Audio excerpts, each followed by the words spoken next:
नमस्कार बच्चों, कैसे हो आप सब। आशा करता हूँ आप सब अच्छे होंगे। आज मैं आपके लिए लेकर आया हूँ 8वीं बोर्ड विषय गणित का मॉडल पेपर, जो आपके आने वाले बोर्ड परीक्षा के लिए मोस्ट इम्पोर्टेंट प्रश्न रहेंगे। तो आप सबसे निवेदन है कि वीडियो को पूरा देखें और हमारे चैनल को सब्सक्राइब करें। ये पेपर आपकी आने वाली परीक्षा के लिए मोस्ट इम्पोर्टेंट है, तो आप वीडियो को पूरा देखें और हमारे चैनल को सब्सक्राइब करें। चलो वीडियो शुरू करते हैं। 2/7 गुणा जीरो का मान होगा। तो किसी भी संख्या को हम जीरो से गुणा करें तो उसका मान जीरो ही होगा। ऑप्शन नंबर ब सही है, जीरो। समीकरण 3x - 1 बराबर 14 में बायां पक्ष होगा।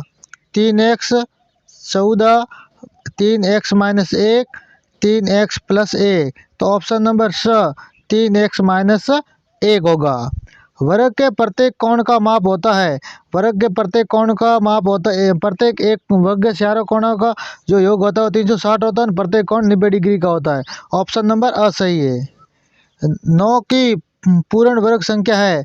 9 की पूर्ण वर्ग संख्या है तो 90, 70, 99, 81। तो 9 की 9 गुणा 9, 9 में 81 होते हैं। तो ऑप्शन नंबर द 81 है। संख्या 5 की घन संख्या होगी। संख्या 5 की घन 5, 25, 125 या 625। तो 5 की घन 5 × 5 × 5 125 होगी। कितनी होगी? 125।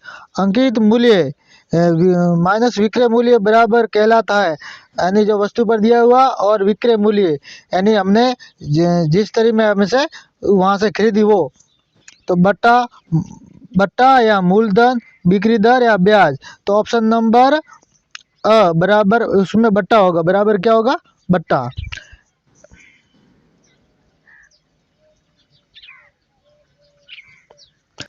एक पदीय बीजीय व्यंजक है। एक पदीय बीजीय व्यंजक है। तो भाग में 2, 3 है। इसमें 4x दिया हुआ, ये इसमें एक पद है। भाग में 2 पद है, इसमें भी 2 है, इसमें 3 पद है। 0.00035 संख्या का मानक रूप होगा। तो इन संख्या का मानक रूप होगा ऑप्शन नंबर स 3.5 गुणा 10 की घात -5। चलो आगे वस्तुनिष्ठ प्रश्न हो गए। अब हम उत्तर वाले प्रश्न है। तो -19/19 गुणा 29/-19 बराबर 1 में गुणन के अंतर्गत उपयोग किए गए गुणधर्म का नाम लिखिए। यानी इसके अंदर कौन सा गुणधर्म हुआ है?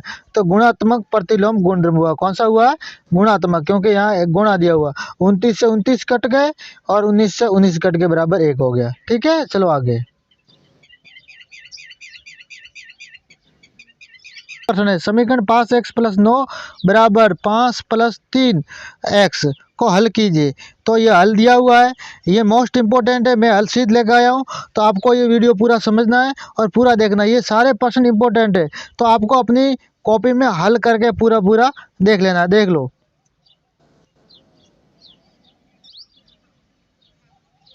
आगे। भारती के पास 15 पेन है तथा मीनाक्षी के पास 45 पेन है। तो दोनों पेनों का अनुपात ज्ञात करना है। तो दोनों पेनों का अनुपात होगा, दोनों पेनों का अनुपात ज्ञात करना है। तो 15:45, 15 × 15, 15 × 45, 1:3 होगा ये। इसी तरह आगे सत्य असत्य दिए। निम्नलिखित कथनों को पढ़कर सत्य असत्य में उपयुक्त चिन्ह अंकित कीजिए। ए की घात m गुणा b की घात m का मान ए बी गुण कोष्टक m होगा। तो ठीक है, ये सत्य है। 10 की घात 24 में आधार का मान 24 होगा, ये असत्य है। -5 की घात -4 गुणा -5 की घात -2 है। तो -5 की घात -6 होगा, ये सत्य है, क्योंकि दोनों सेम है। तो घातों को उसमें जोड़ दिए। 2 की घात 5 भाग गुणा -5, 2 की घात 5 बटे 2 माइनस 2 की घात 5 भाग 2 की घात -6 का मान 2 की घात -11 होगा, ये सत्य है।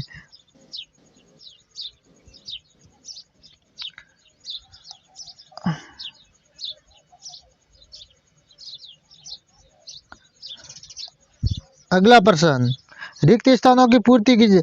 आयत का प्रत्येक कोण समकोण होता है।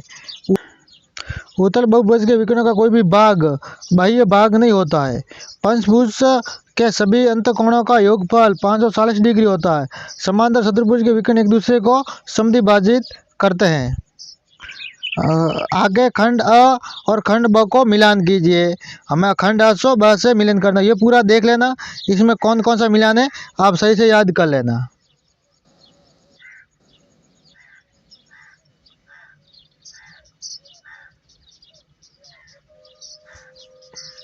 अगला प्रश्न अच्छी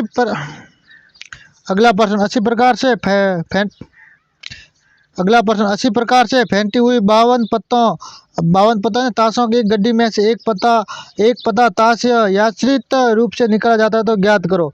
यानी हमें इसमें प्रायिकता ज्ञात करनी है। तो ये प्रश्न पूरा पढ़ लो और ये पूरा याद कर लेना, आपको कॉपी में हल करके। ये 17वां भी, ये अबाजी गुणखंड वाला, ये मोस्ट इम्पोर्टेंट है।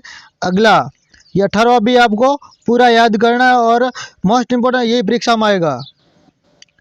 ये 19वां भी मोस्ट इम्पोर्टेंट है, ऐसा एक प्रश्न जरूर आएगा। ये 20वां, ये मोस्ट इम्पोर्टेंट है, ये परीक्षा में आएगा।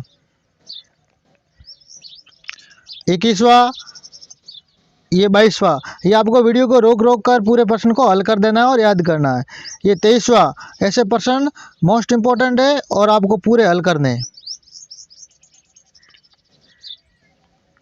मैंने आपको उत्तर शीट बताया है और आपको याद कर लेना है।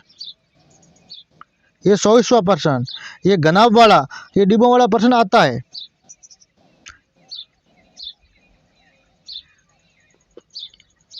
देख लो। 25वां मोस्ट इम्पोर्टेंट है, ये आंकड़ों वाला, आपको इस तरह का आरेख बनाना पड़ेगा।